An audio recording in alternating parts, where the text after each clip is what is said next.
오늘 하나님께서 우리에게 주시는 말씀은 요한일서 1장 9절입니다. 요한일서 1장 9절 한 절 말씀 제가 봉독에 올리겠습니다. 만일 우리가 우리 죄를 자백하면 그는 미쁘시고 의로우사 우리 죄를 사하시며 우리를 모든 불의에서 깨끗하게 하실 것이요. 아멘. 요한복음 8장 32절에 보면은 진리를 알지니 진리가 너희를 자유하게 하리라고 말씀하라고 했습니다. 그럼에도 불구하고 많은 성도들이 신앙생활에 실패하는 원인 중에 하나가 죄의식, 그러한 어떤 것에서 스스로 벗어나지 못하고 그 일로 인해서 신앙생활에 실패한다는 얘기를 들었습니다. 그 얘기는 무슨 얘기냐면은 분명히 하나님의 자녀들은 하나님으로부터 죄 용서를 받았습니다. 그러나 우리가 세상 살아가면서 또 짐짓죄까지는 아닐지라도 알게 모르게 많은 죄와 허물을 짓습니다. 그때마다 하나님 앞에 나와서 우리의 죄와 허물을 고백하는데, 그렇게 고백해 놓고는 내가 죄의 용서를 받았는지 거기에 대한 확신이 없습니다. 주일날이면 많은 사람들이 세상에서 한 주간 지냈던 모든 죄와 허물 그리고 근심걱정 염려를 다 가지고 나와서 십자가 밑에 내려놓겠다고 찬양과 기도를 하면서 하나님 앞에 기도를 합니다. 그런데 정작 예배를 마치고 돌아갈 때는 내려놨던 근심과 걱정, 염려와 죄의 짐을 다시 하나하나 챙겨가서 다시 치고 나가는 경우가 많이 있습니다. 예배를 드렸으면 자유함을 얻고 마음의 평안을 얻고 기쁨을 얻고 세상에 나가서 그 주간에 주신 말씀을 붙들고 마귀 사탄과 대적하여 싸워서 이기는 삶을 살아야 될 텐데, 한 주간에 지냈던 것을 다 그 죄짐을 그리고 근심 걱정 염려를 다 십자가 밑에 내려놨다가 다시 돌아지고 가니 세상을 이길 수가 없는 겁니다. 분명 오늘 말씀에서 하나님께서는 우리가 우리 죄를 자백하면 그는 미쁘시고 의로우사 우리 죄를 사하시며 우리 모든 불의에서 깨끗하게 하신다고 그랬습니다. 미쁘시다는 것은 신실해서 믿을만 하다는 겁니다. 성실해서 약속을 지킬 만한 것이라는 것입니다. 그런 분이 바로 우리 하나님이십니다. 시편 32절 5절에서도 내가 이르기를 내 허물을 여호와께 자복하리라 하고 죽게 하려고 내 죄악을 숨기지 아니하였더니 곧 주께서 내 죄악을 사하셨나이다. 죄를 자백하면은 하나님께서 분명히 사해 주시겠다 약속을 하셨습니다. 뿐만 아니라 이사야서 43장 25절에서는 나 곧 나는 나를 위하여 너희 허물을 도말하는 자니 내 죄를 기억하지 아니하리라. 우리 죄를 사해 주실 뿐만 아니라 기억조차 아니하시겠다고 분명히 약속해 주셨습니다. 도말, 7도자에 지울 말자를 씁니다. 7에서 지운다는 얘기입니다. 우리가 벽이라든가 기타 화장실에도 낙서가 돼 있어서 보기 흉하면은 벽지를 갖다 붙여버리거나 아니면은 페인트를 갖다가 발라버립니다. 근데 우리의 죄와 허물은 우리 주 예수 그리스도 보혈로 이미 깨끗하게 씻겨서 하나님께서는 그것 기억조차 하지 아니하시겠다고 분명히 약속했음에도 불구하고 내 죄가 사함을 받았는지 믿음이 없으니까, 그러니까 자꾸 아버지 앞에 나와서 같은 제목을 가지고 되새김질합니다. 세상에 살면서도 자식이 부모에게 혹시 실수를 하고 그러면은 부모님이 분기탱천해 가지고 있으면은 자식이 부모님께 찾아서 아버지 어머니 제가 잘못했습니다, 용서해 주세요. 그럼 분기탱천했던 부모님께서 자식이 잘못했다고 눈물로 용서를 하는데 어떻게 할 겁니까? 그래서 그래 알았다, 정말 마땅치는 않지만 그럼에도 불구하고 자식이니까 그래 용서할 테니, 그리고 잊어버릴 테니 너도 개의치 말고 다시는 그런 일이 없었으면 좋겠다. 이렇게 분명히 용서를 했는데 이튿날 또 찾아와가지고 아버지 어머니 제가 잘못했어요. 어제 와서 잘못했다고 해서 내가 용서를 했지 않느냐. 아니 사내 자식 좀 대범해야지 하면서 됐다, 내가 다시 거론하지 말자 했는데 그 이날 또 와서 아버지 어머니 제가 잘못했어요. 아버지 어머니가 화가 나가지고 이 자식이 누구 염장 치는 것도 아니고 하면서 이제 화를 잔뜩 내시는 거예요. 응? 잊어버리겠다고 했던 것을 자꾸 생각나게 하는 거예요. 분명히 43장 25절에서 내 허물을 도말한 자는 내 죄를 기억하지 아니하리라 했는데, 근데 43장 26절의 말씀을 보면은 너는 내게 기억이 나게 하라. 너는 나와 변론하자. 너는 내 입으로 내 의를 나타내라고 그럽니다. 죄를 사해 주셨으니, 허물을 도말해 주셨으니 제사를 받은 자는 이미 이제 의롭다 칭함을 받은 사람입니다.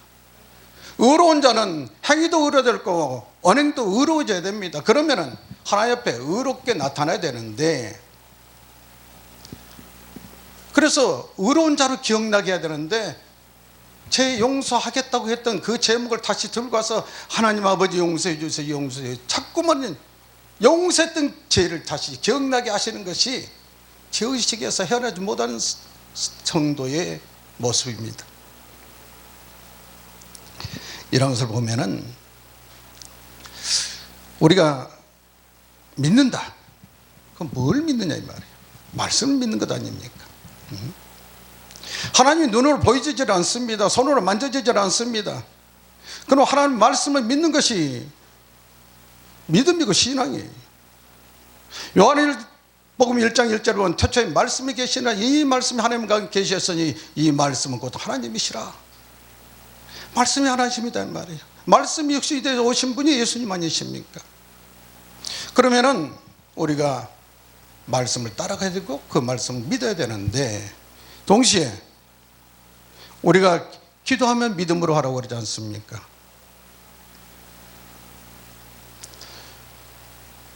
야고보서 1장 6절에서 8절 말씀 보면은 오직 믿음으로 가고 조금도 의심하지 말라. 의심하는 자는 마치 바람에 요동하는 바닷물길 같으니 이런 사람은 무엇이든 주께 얻기를 생각하지 말라. 모든 일에 두 마음을 품어 정함이 없는 자로다. 구하는 기도,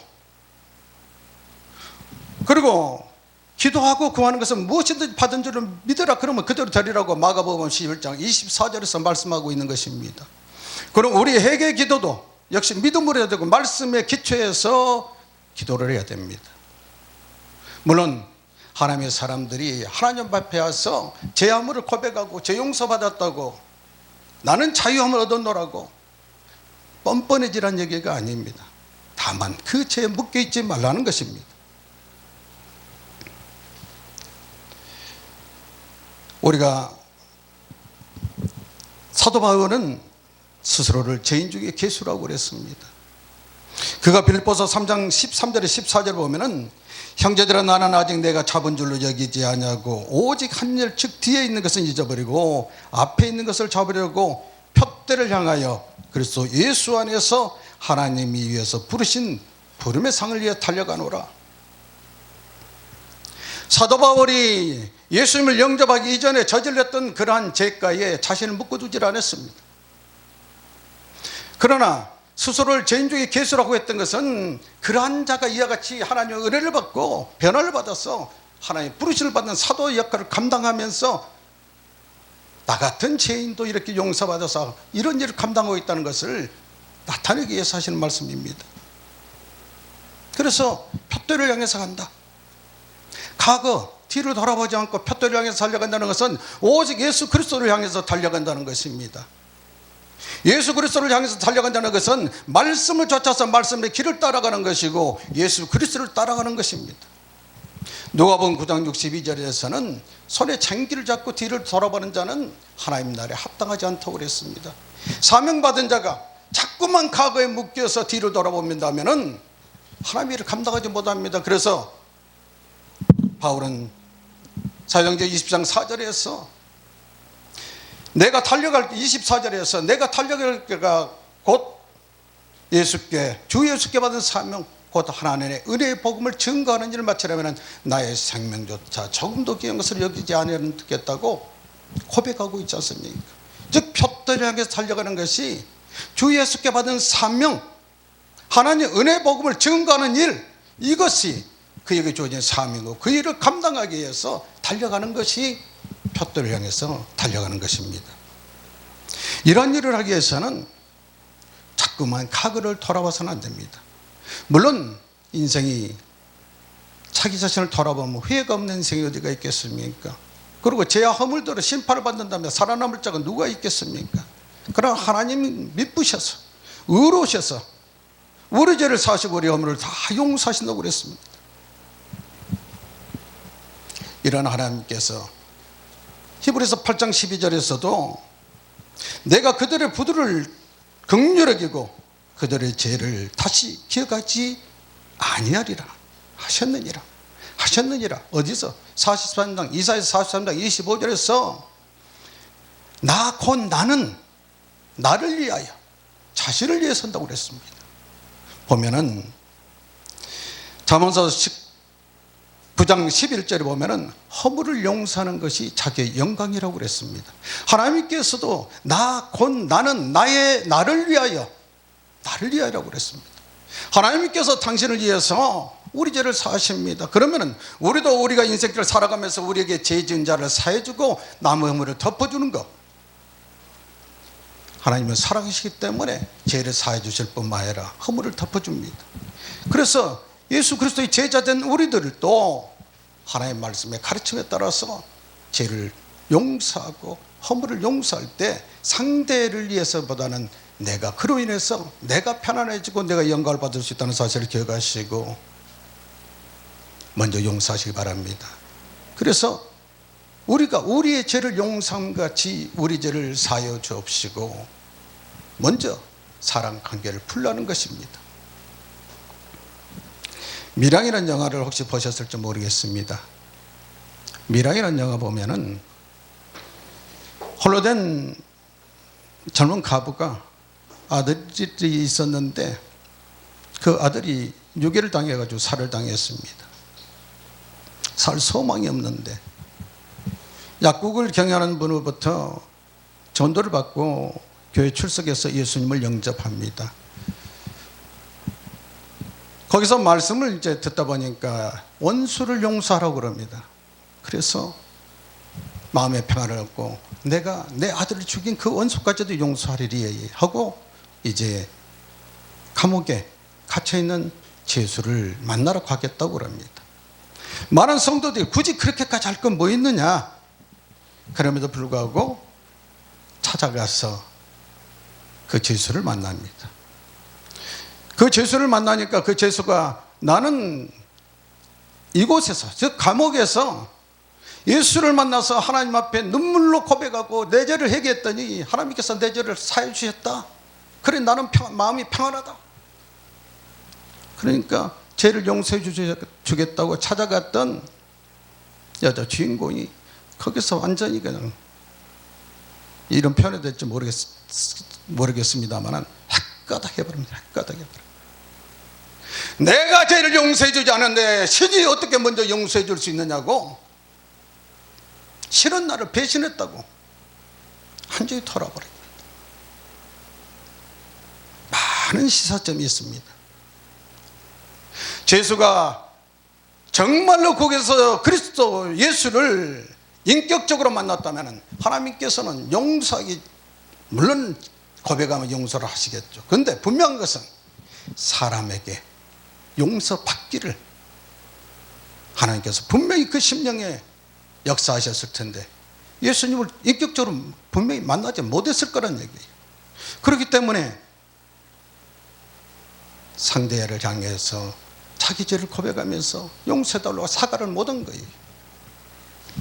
하나님과 우리 관계에서 기도할 때는 제가 언젠가 말씀의 영역이라고 그랬습니다.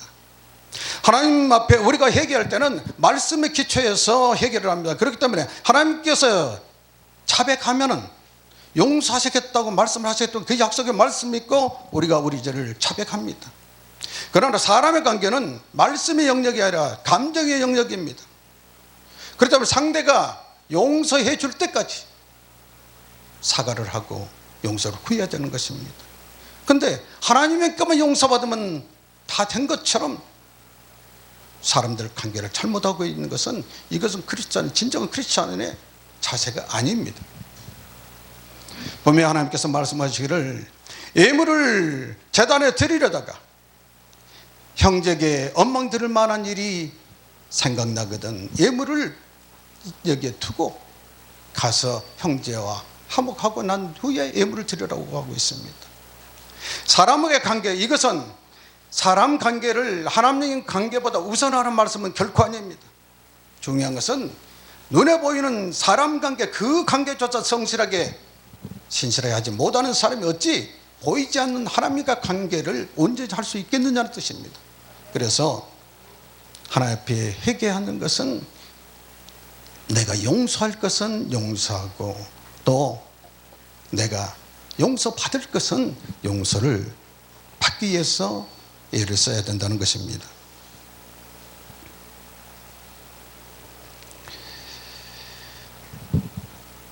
오늘 말씀을 통해서 기도도 제가 회개 기도도 믿음으로 하라고 말씀을 드렸습니다. 구원도 우리가 믿음으로 받았습니다.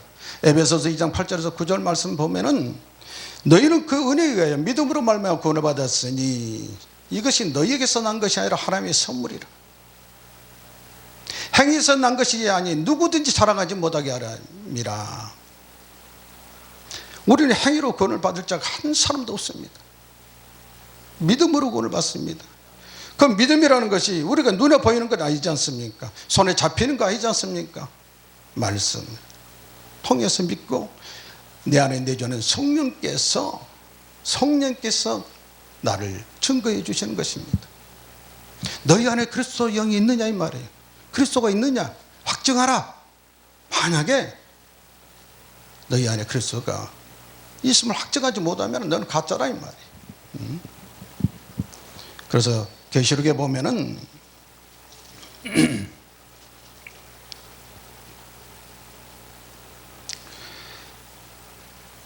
성령이 교회들에게 귀 있는 자는 들을지어다. 성령이 교회들에게 하시는 말씀을 들을지어다. 교회들에게 하시는 말씀. 오늘 말씀을 들으시는 성도 여러분께서는 교회가 건물을 얘기하고 있지 않다는 것을 다 아실 겁니다.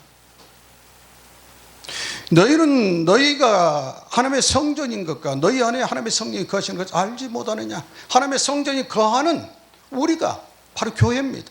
각 교회예요. 그러면은 귀 있는 자는 귀 없는 사람이 누가 있습니까? 우리 하나님의 자녀들 귀 없는 자 없지 않습니까? 그런데 귀 있는 자는 성령이 교회들에게 하시는 말씀을 들을지어다. 성령이 저와 여러분에게 하시는 말씀을 들을 거라는 얘기입니다. 그러면 그것이 우리 육신의 귀로 들려지는 것이 아니라 우리 심령의 영의 귀에 들려주시는 말씀입니다.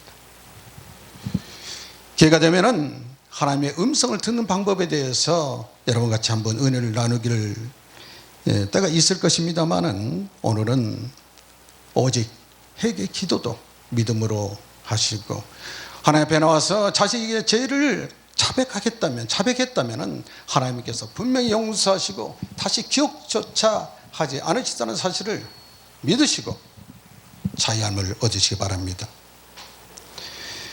자, 여러분은 복 있는 자들입니다. 시편 32편 1절을 보면은 허물의 사함을 받고 자신의 죄가 가려진 자는 복이 있도다. 우리 허물을 사함 받고 우리 죄가 가려졌습니다. 예수 그리스도의 보혈로 하나님의 사랑의 본체시기 때문에 사랑은 모든 허다한 허물을 덮는다 했는데 그 하나님께서 우리 죄를 사해 주시고 우리 허물을 덮어 주신다는 사실입니다. 그 은혜를 감사하면서 우리도 세상 살아가면서 우리 형제 자매들이 그리고 우리 이웃이 내가 혹시 실수나고 허물을 짓거나 하더라도 하나님께 우리를 용서하신 그 사랑대로 우리도 그들을 용서하고 그들을 위해서 오히려 기도까지 할 수 있는 자녀들이 되시기를 주님의 이름으로 축복합니다.